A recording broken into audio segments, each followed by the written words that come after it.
ایک شخص کھجوروں کا بہت ہی شوقین تھا۔ دن بھر درختوں پر چڑھ کر کھجوروں کو توڑنے اور کھانے کی فکر میں رہتا تھا۔ ایک مرتبہ اسے کافی اونچا اور بڑا کھجوروں کا درخت دکھائی دیا۔ اس پر بہت سارے گچھے لگے ہوئے تھے۔ اسے من کی مراد مل گئی۔ آؤ دیکھا نہ تاؤ، گلہری کی طرح درخت کی چوٹی تک پہنچ گیا۔ جی بھر کے کھجوریں کھائیں اور پھر گھر کے لیے جمع کرنے لگا۔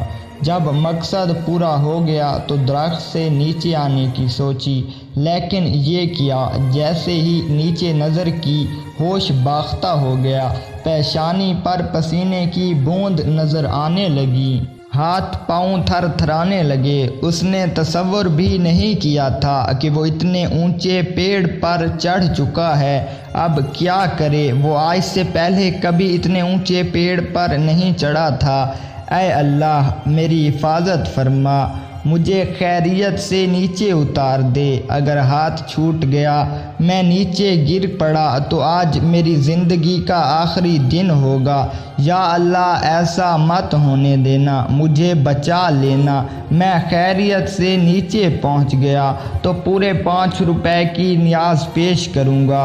یہ میرا وعدہ ہے۔ اس وعدے نے اس میں ہمت پیدا کر دی۔ وہ آہستہ آہستہ نیچے اترنے کی کوشش کرنے لگا۔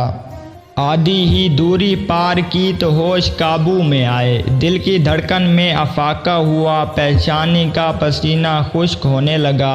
اب اس نے زمین پر نظر ڈالی جو کافی نزدیک آ گئی تھی۔ اس نے اپنے دل میں سوچا، میں تو ایسے ہی مرا جا رہا تھا۔ یہ کوئی اتنی زیادہ خطرے کی بات تو تھی نہیں کہ 2 روپے کی کھجور کھا کر 5 روپے کی نیاز کا وعدہ کر لیا۔ خیر، پھر بھی نفع نقصان برابر والی بات پر عمل کر لیتے ہیں۔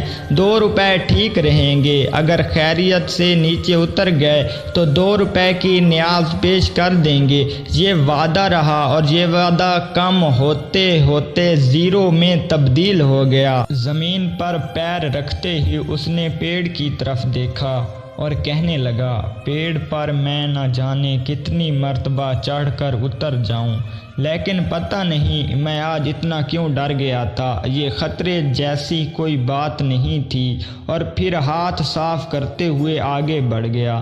نیاز سے بے نیاز تو وہ ہو ہی چکا تھا۔ ہم میں سے اکثر لوگوں کا یہی حال ہے۔ جب کوئی مصیبت پڑتی ہے تو عاجزی سے اللہ کو پکارنے لگتے ہیں، اور جب مصیبت ختم ہو جائے تو پھر اللہ کو بھلا دیتے ہیں۔ جس اللہ کو مصیبت میں یاد کرتے ہیں لیکن خوشی میں یاد نہیں کرتے، ہمیں چاہیے کہ ہم اللہ تعالیٰ کو خوشی اور غمی دونوں موقعوں پر یاد ضرور کریں۔